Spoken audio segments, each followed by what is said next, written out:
36 चूल्हे वाला ढाबा चलाने वाली। सर ये लीजिए आपका बिल और आप अपना फूड रिव्यू भी दे दीजिए। हाँ ठीक है। अरे क्या ठीक है, देखिए खाना तो अच्छा था लेकिन इसमें वो स्वाद नहीं था जो मसाले में होना चाहिए। हमें खाना उतना अच्छा नहीं लगा, इसलिए आपको 2 ही स्टार मिलेंगे। अच्छा कोई बात नहीं सर, अगर आपको खाना अच्छा नहीं लगा तो मैं आपकी ये बात हमारे शेफ तक पहुंचा दूंगी। अगली बार हम जरूर और बेहतरीन बनाने की कोशिश करेंगे। इतना कहकर निशिता शेफ के पास जाती है। आखिरकार मसाले में कमी क्यों थी? शायद इन्होंने मसाला रोस्ट करके नहीं डाला होगा।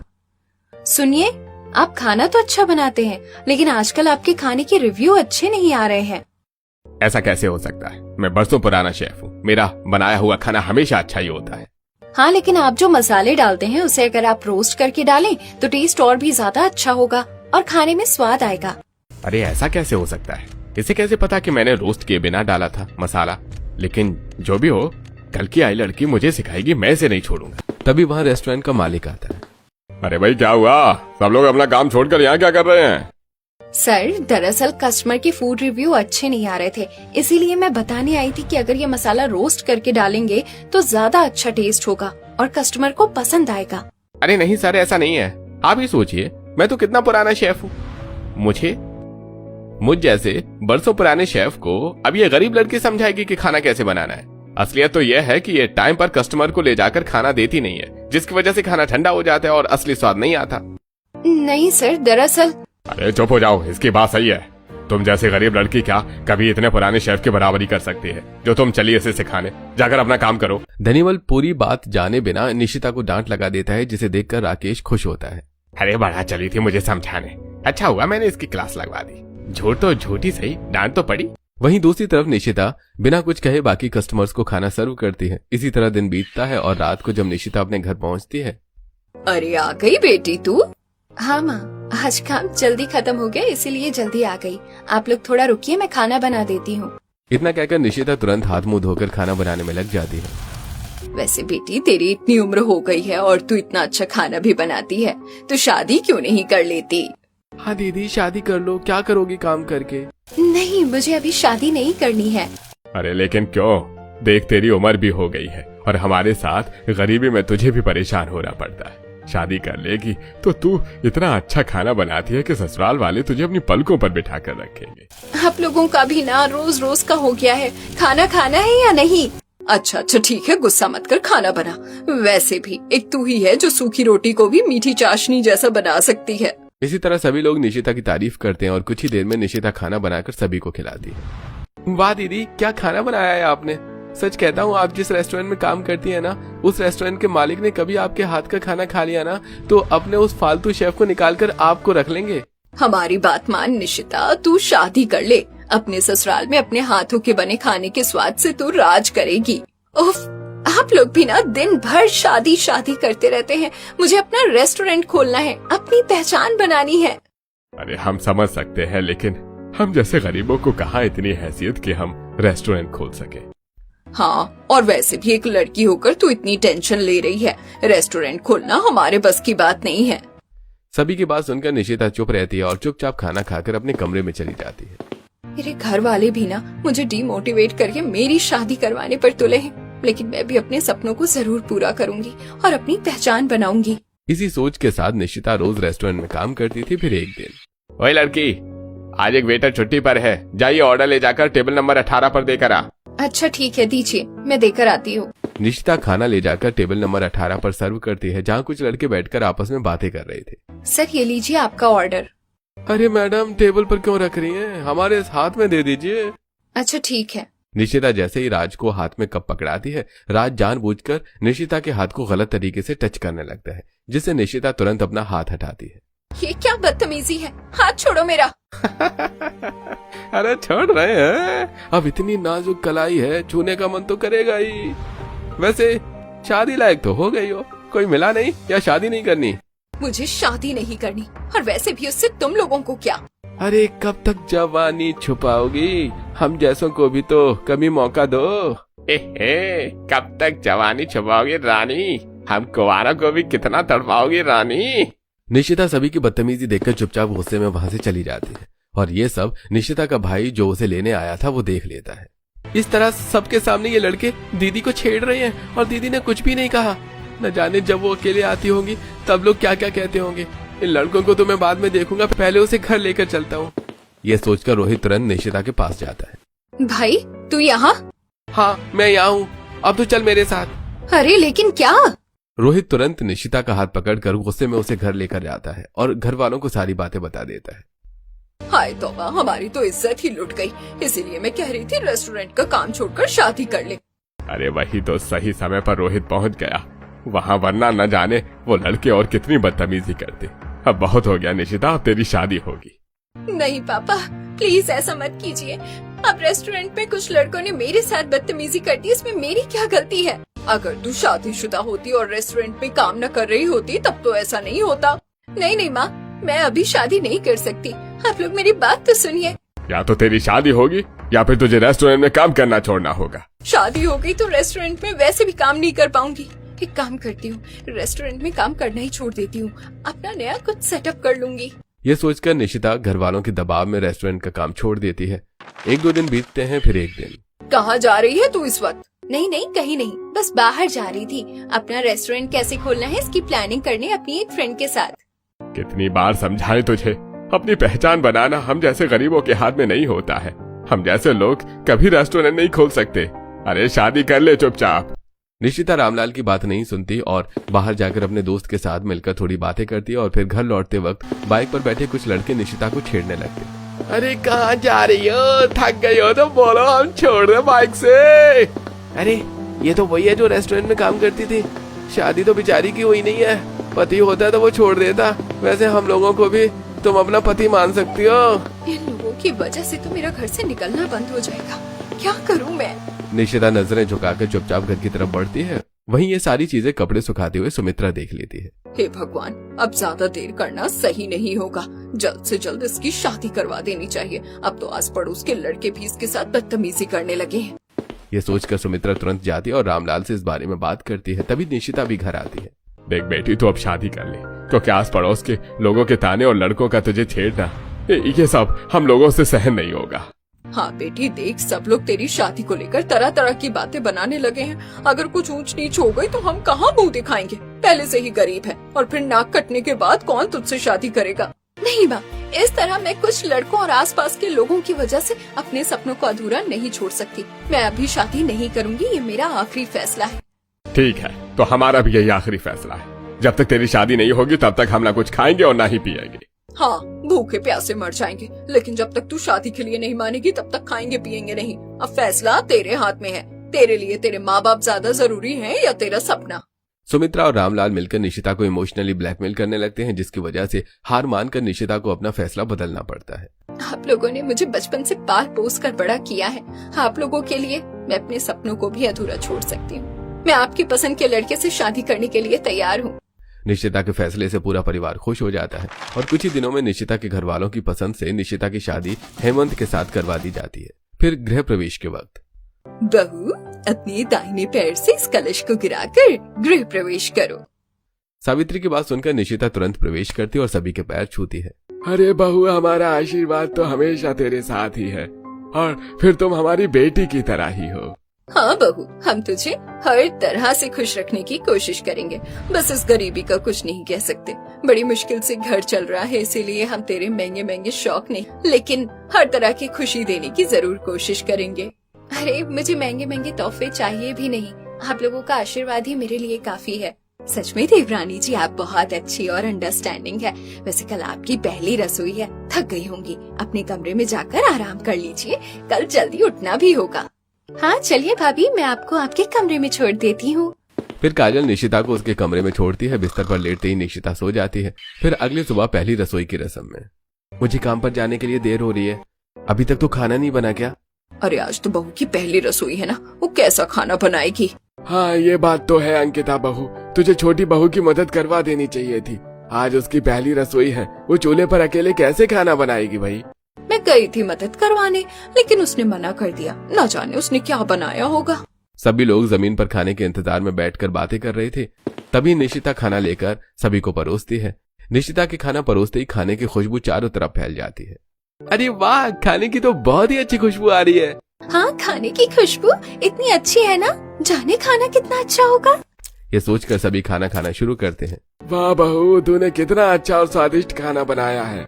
हाँ बहू, तूने तो बड़े से बड़े शेफ को भी फेल कर दिया। तेरी शादी का खाना कितना फीका था। अगर तूने खुद की शादी में खुद ही खाना बनाया होता तो खाना कम पड़ जाता। वही तो, सब लोग खाने के साथ खाने की प्लेट भी खा जाते। आखिरकार बहुत टेस्टी खाना बनाती है भाभी। इस तरह सभी लोग हंसी मजाक करते हुए नाश्ता करते हैं और अपने अपने काम पर चले जाते हैं। धीरे धीरे निशिता कुछ ही दिनों में अपने ससुराल की सभी जिम्मेदारियां अच्छी तरह से संभाल लेती है। फिर एक दिन, माँ ये लीजिए, आज हमारी तनख्वाह मिली है।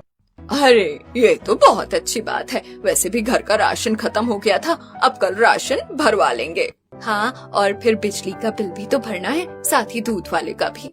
अरे दूध से याद आया, बहुत दिनों से मेरा पनीर खाने का मन कर रहा है। क्या हम सब बाहर से पनीर मंगा कर खा सकते हैं? नहीं नहीं, अगर इस तरह से पैसे बर्बाद करेंगे तो घर कैसे चलेगा? अरे ननद जी, आप परेशान मत होइए, मैं हूँ ना, मैं घर में ही पनीर की सब्जी बना देती हूँ। कल रात का फटा हुआ दूध भी बचा है। काश हम लोग भी अमीर होते और जो मर्जी वो खा सकते। इस तरह से बाहर की चीज को घर में ना बनाना पड़ता। अरे ननन जी, आप ऐसा क्यों कह रही हैं? लोग तो घर का खाना खाने के लिए मरते हैं कि ऐसे कौन से ढाबे में जाएं जहां घर जैसा स्वाद आ सके। अच्छा, मैं भी खाना बना देती हूँ। इतना कहकर निशिता घर में ही पनीर की सब्जी बनाती और सभी को खिलाती है। अरे वाह भाभी, आपने तो बाहर मिलने वाली चीज को घर में ही बाहर से ज्यादा टेस्टी बना दिया है। हाँ देवरानी जी, आपके हाथों का खाना खाकर ऐसा लगता है जैसे पिछले जन्म में आप किसी रेस्टोरेंट की मालिक थी। पिछले जन्म का तो नहीं पता, लेकिन इस जन्म में जरूर बनना चाहती थी। देखिए, अगर आप सभी को इतना अच्छा लगा खाना तो और लीजिए ना। फिर इसी तरह निशिता सभी को खाना परोसती है और सभी तारीफ करते करते खुशी से खाना खाते हैं। और फिर एक दिन अचानक, अरे आप लोग अभी अभी तो काम पर गए थे, इतना जल्दी कैसे वापस आ गए? घर के अंदर चलो, बताता हूँ। निशिता तुरंत सभी के साथ घर के अंदर आती है। अरे तुम सब लोग यहाँ पर कुछ भूल गए हो क्या? इतना जल्दी कैसे काम पर से वापस आ गए? हम लोग वापस आए नहीं है, बल्कि मालिक ने हमें भेज दिया है। अरे तुम लोगों के कहने का क्या मतलब है? दरअसल मालिक ने हमें काम पर से निकाल दिया है। उनका धंधा थोड़ा मंदा हो गया था और उन्हें इतने स्टाफ की जरूरत नहीं थी, इस वजह से। क्या? हे भगवान, ये कैसी आपदा है। जैसे तैसे मेहनत की 2 रोटी से घर तो चल रहा था, अब तो घर में 2 पैसे आने भी बंद हो जाएंगे। अब न जाने क्या होगा। देखिए, आप परेशान मत होइए, हम कोशिश करते हैं कहीं और काम ढूंढने की। हाँ, इस तरह हिम्मत हारना प्रॉब्लम का सोल्यूशन नहीं है। हमें हिम्मत रखकर भगवान पर भरोसा करना चाहिए। निशिता सभी को सहानुभूति देकर उनका मन शांत करती है और जैसे तैसे जमा पूंजी से कुछ दिनों तक घर चलाती है। फिर एक दिन, न जाने अब हम लोग क्या करेंगे। लाख कोशिश कर ली, लेकिन कोई भी काम नहीं मिल पा रहा है। न जाने, अब तो इस घर की देखरेख तो ऊपर वाला ही कर सकता है। घर में आने को 1 रुपया नहीं है और खर्चे आसमान छू रहे हैं। तभी वहाँ काजल आती है। अरे काजल, तुम यहाँ कॉलेज नहीं गई क्या? नहीं, वो दरअसल भाभी वो। क्या हुआ काजल, तू कुछ छुपा रही है क्या? बता क्या हुआ है? वो कॉलेज की फीस न जमा होने की वजह से मुझे कॉलेज से निकाल दिया गया है। लेकिन आप लोग मेरी फीस की चिंता मत कीजिए, मैं अपनी पढ़ाई छोड़ रही हूँ। तभी वहाँ बगल की पड़ोसन सुमित्रा आती है। निशिता बहू, उस दिन मैंने तुमसे लच्छा पराठा और सब्जी की रेसिपी पूछी थी ना, मैंने आज उसे ट्राई किया। खाना सच में बहुत ज्यादा लाजवाब बना है। मैं तुम लोगों के लिए लाई हूँ, टेस्ट करके बताओ। सुमित्रा की बात सुनकर निशिता सुमित्रा के हाथ से वो कटोरी ले लेती है, लेकिन कुछ नहीं कहती। अरे क्या हुआ है आप लोगों को? आखिरकार बात क्या है? देखिए काकी, ये बताने वाली बात तो नहीं है, लेकिन आपको तो पता ही है हमारे घर की कंडीशन कैसी थी। और अब तो जब से देवर जी और इनकी नौकरी गई है, तब से तो जीना मुश्किल हो गया है। अरे जब आपके घर शेफ जैसा खाना बनाने वाली बहू हो तो फिर घबराना किस बात का? लोग वैसे भी बाहर का खाना खरीद कर खाते हैं। अगर आपकी बहू खाना बनाकर भेजेगी तो जरूर उसके हाथ का खाना बिकेगा, बाकी तो आप लोगों की मर्जी। इतना कहकर सुमित्रा वहाँ से चली जाती है और सभी लोग सोच में पड़ जाते हैं। आप लोग परेशान मत होइए, सुमित्रा काकी ने आइडिया सच में बहुत ही बढ़िया दिया है। मैं कल से ही खाना बनाऊंगी और उसे पैक करके हम लोग लोकल ट्रेन के बाहर बेचेंगे। लेकिन बहू, तू ये सब कुछ करेगी कैसे? देखिए, हाथ पर हाथ रखकर बैठने से कुछ नहीं होगा। हमें कम से कम कोशिश करनी चाहिए, बाकी तो ऊपर वाले के हाथों में है। मैं तुम्हारा मतलब समझ गया हूँ, हमें मेहनत करने से पीछे नहीं हटना चाहिए। कल तुम खाना बना देना और हम दोनों जाकर लोकल ट्रेन के बाहर उसे बेचेंगे। अब ये फैसला लेने के बाद अगली सुबह निशिता जल्दी उठती है और अच्छी तरह से खाना बनाकर उसे छोटे छोटे टिफिन में पैक करके हेमंत के साथ लोकल ट्रेन के बाहर बेचने निकल। हमें ट्रेन के अंदर जाकर खाना बेचना चाहिए, ट्रेन के बाहर तो सभी बेच रहे हैं। हाँ बात तो सही है, चलो चलते हैं। फिर हेमंत और निशिता दोनों खाने के छोटे छोटे टिफिन लेकर ट्रेन के अंदर जाते हैं। 100 रुपए की बिरयानी ले लो, घर की बनी टेस्टी हल्दी बिरयानी ले लो। अगले स्टेशन पर नहीं मिलेगी, ले लो ले लो। काफी देर तक दोनों इसी तरह बेचने की कोशिश करते हैं। फिर थोड़ी देर बाद, अरे रुकिए रुकिए, ये कितने की है और गरम है या नहीं? अगर गरम है तो 2 प्लेट दे दीजिए। हाँ हाँ बिल्कुल। फिर हेमंत डिब्बे निकाल कर कीर्ति को दे देता है। वहीं दूसरी तरफ, यार बहुत भूख लगी है, इस ट्रेन में तो कुछ और मिल ही नहीं रहा है, स्टेशन पर मिल रहा है, अगर उतरे और ट्रेन छूट गई तो एक काम करते हैं, यहीं से ले लेते हैं। ये सोचकर सिद्धांत हेमंत और निशिता को आवाज लगाता है, अरे सुनिए, हमें भी 1 प्लेट दे दीजिए। हाँ हाँ बिल्कुल, मैं अभी देती हूँ। फिर निशिता और हेमंत मिलकर काफी लोगों को निशिता के हाथों का बना खाना बेचते हैं। वही जब लोग इसे खाते हैं तो, अरे वाह क्या खाना है, एकदम घर जैसा स्वाद आ रहा है। अरे हाँ, ऐसा लगता है कि किसी फेमस रेस्टोरेंट का खाना हो। इस तरह सभी लोग धीरे धीरे तारीफ करने लगते हैं और दूसरी तरफ निशिता और हेमंत अपना बनाया हुआ खाना बेचकर घर लौटते हैं। फिर अगले दिन, यार बहुत भूख लगी है, वो दोनों कहाँ गए जिन्होंने कल हमें खाना दिया था? हाँ यार चलो उन्हें ढूंढते हैं। मैं जब से पीजी में रहने आया हूँ परेशान हो गया हूँ, लेकिन उनके हाथों के खाने में तो माँ के हाथों जैसा स्वाद है। फिर सिद्धांत, कीर्ति, साथ ही कुछ और लोग भी हेमंत और निशिता को ढूंढते हैं, जिससे दोनों एक स्टेशन पर खाना बेचते हुए मिलते हैं। सुनिए, आप लोग इस तरह घूम घूम कर खाना क्यों बेचते हैं? इतना अच्छा खाना है, क्यों ना आप लोग एक रेस्टोरेंट खोल लें। हाँ, हम लोग वहाँ रोज खाना आएंगे, साथ ही सपोर्ट करेंगे। मम्मी पापा के दबाव में मैंने एक दिन अपना रेस्टोरेंट खोलने का सपना अधूरा छोड़ दिया था, लेकिन शायद अब यही सही वक्त है और जरूरत भी। फिर निशिता रात को जब घर आती है, आज खाना अच्छा बिक गया, लोगों को बहुत पसंद आया। हाँ कई लोगों ने कहा है कि हम लोग रेस्टोरेंट खोल लें। रेस्टोरेंट? मैं बस सोच रही थी, अगर कभी मौका मिले तो छोटा सा रेस्टोरेंट खोल सकते हैं, लेकिन हमारे पास इतनी जमा पूंजी नहीं है। सब लोग एक दूसरे का चेहरा देखने लगते हैं। तभी श्यामलाल गहरी सोच में पड़ जाते हैं। अरे अगर बात सिर्फ पैसों की है तो एक रास्ता हो सकता है। कौन सा रास्ता पिताजी?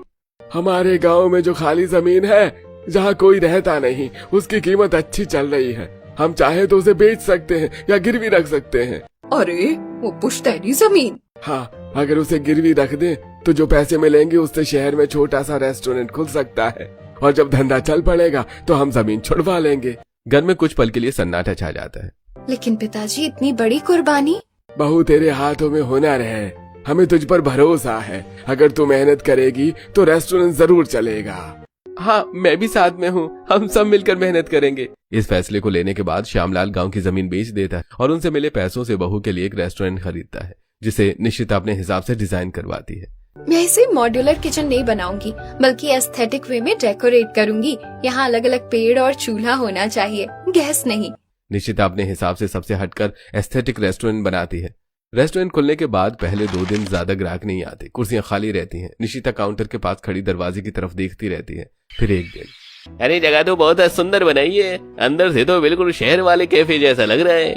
आइए आइए बैठिए, आज स्पेशल थाली है। ग्राहक खाना ऑर्डर करते हैं। कुछ देर बाद निशिता खुद खाना सर्व करती है। अरे वाह, खुशबू तो बहुत अच्छी है। सभी लोग खाना चखते हैं। अरे सच में बहुत स्वाद है, घर जैसा भी और होटल जैसा भी। अरे हमने तो सोचा था नया रेस्टोरेंट है, पता नहीं कैसा होगा, लेकिन खाना तो कमाल का है। हाँ धन्यवाद, फिर आइएगा। अरे भाई जरूर आएंगे और दोस्तों को भी बताएंगे। धीरे धीरे लोग बाहर खड़े होकर मेन्यू पढ़ने लगते हैं। कुछ लोग सिर्फ डिजाइन देखकर अंदर आते हैं और फिर खाने की तारीफ करते हुए बाहर निकलते हैं। अरे भाई, इतनी साफ जगह और इतना टेस्टी खाना, अब तो यहीं आएंगे। ग्राहकों की तारीफ सुनकर निशिता के चेहरे पर मुस्कान आ जाती है। उसकी मेहनत रंग लाने लगती है। धीरे धीरे दुकान पर ग्राहकों की भीड़ बढ़ती है, जिससे आसपास के दुकानदार जेलस होना शुरू हो जाते हैं। वहीं एक दिन, अरे भाई, खाना तो ठंडा हो गया।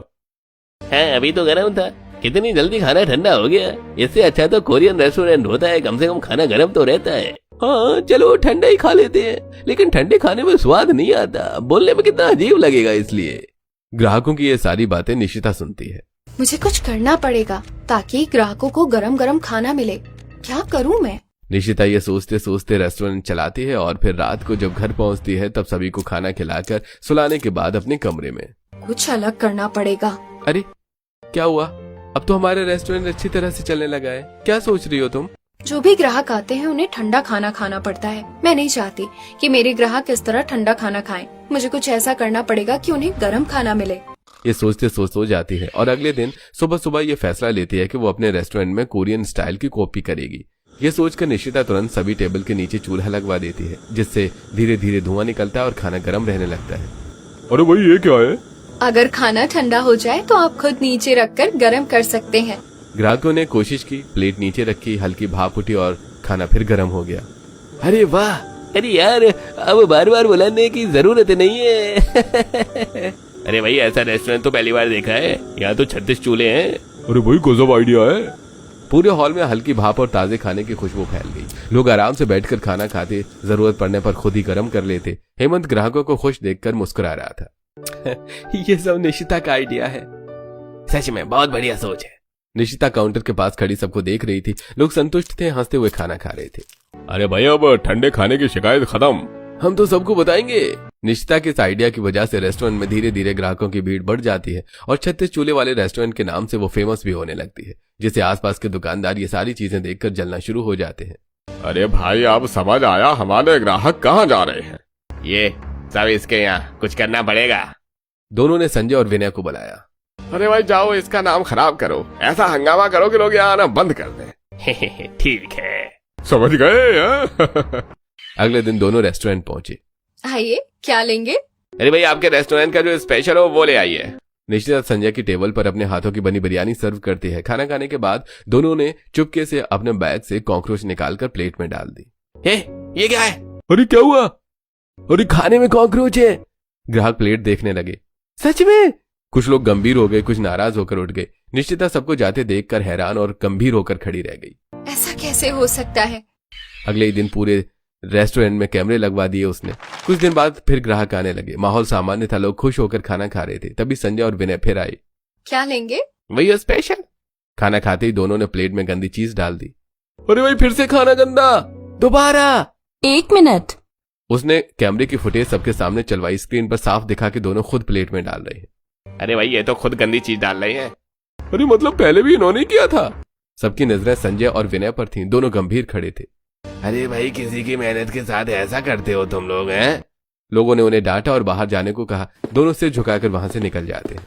हमें माफ कीजिएगा। अब से हम यहीं आएंगे। निशिता काउंटर के पीछे खड़ी थी। उसके चेहरे पर हल्की मुस्कान थी। ग्राहक फिर से बैठ गए। माहौल फिर से खुश हो गया। ऐसे कुछ दिन बीतते हैं और फिर एक दिन। हे भगवान, बेकारी इस निशिता के मुंह लग गए। अरे सच ही कह रहे थे, जब से हमारा भांडा फूटा है मक्खी तक रेस्टोरेंट में नहीं आती है। मैंने कुछ सोचा है, अगर तुम बात मानो तो शायद हमारा दिवाला निकलने से हम बच जाएं। अरे हम लोग बनिया हैं, अपना बिजनेस बढ़ाने के लिए कोई भी उपाय आजमा सकते हैं। अगर हम लोग निशिता से माफी मांग लें तो वो वीडियो चलवाना बंद कर देगी। जितने को पता चला है वो भी कुछ दिन में भूल जाएंगे। फिर तो माफी मांगने में कोई शर्म की बात भी नहीं है। वैसे भी सभी जानते ही है, माफी मांग लेंगे तो लोग भी हमें माफ कर लेंगे और निशिता भी। फिर गौरव और महेश निशिता के 36 चूल्हे वाले ढाबे में आते हैं।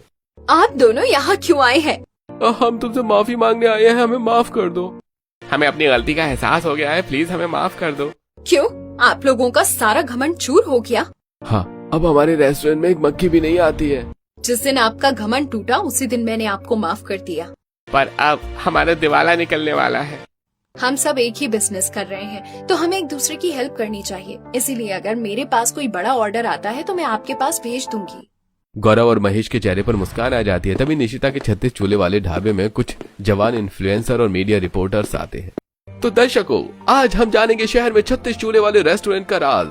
निशिता जी, आपको 36 चूल्हे वाले रेस्टोरेंट का ख्याल कैसे आया? सो गाइस, जैसा कि आप देख रहे हैं, निशिता जी को मीडिया रिपोर्टर्स कवर कर रहे हैं। निशिता जी, जवाब दीजिए। कई बार हमारे रेस्टोरेंट में ऐसे भी लोग आते हैं जिन्हें लंबी चौड़ी बात करनी पड़ती है। उनका ध्यान रखते हुए मैंने 36 चूल्हे वाला अपना ढाबा बनाया ताकि उनकी बात के दौरान उनका खाना ठंडा होकर टेस्ट ना खराब हो। तो गाइस, आपने देखा निशिता जी ने कैसे रेस्टोरेंट लाइन के उस लूप होल को पकड़ा और ग्रोथ किया। अगर आप भी निशिता जी से बात करना चाहते हैं तो आप यहाँ आ सकते हैं। मैम, आप अपने 36 चूल्हों के रेस्टोरेंट के बारे में कुछ बताइए। ये हमारा 36 चूल्हे का ढाबा है। हम इसकी फ्रेंचाइजी भी इशू करने वाले हैं। अगर आप हमारी फ्रेंचाइजी लेना चाहते हैं तो नीचे दिए ईमेल पर कांटेक्ट करें। निशिता मौके का फायदा उठाती है और रातों रात निशिता का 36 चूल्हे वाला ढाबा न सिर्फ इंडिया में बल्कि इंटरनेशनल लेवल पर फेमस हो जाता है। अब निशिता अपनी फ्रेंचाइजी सेल करने लगती है।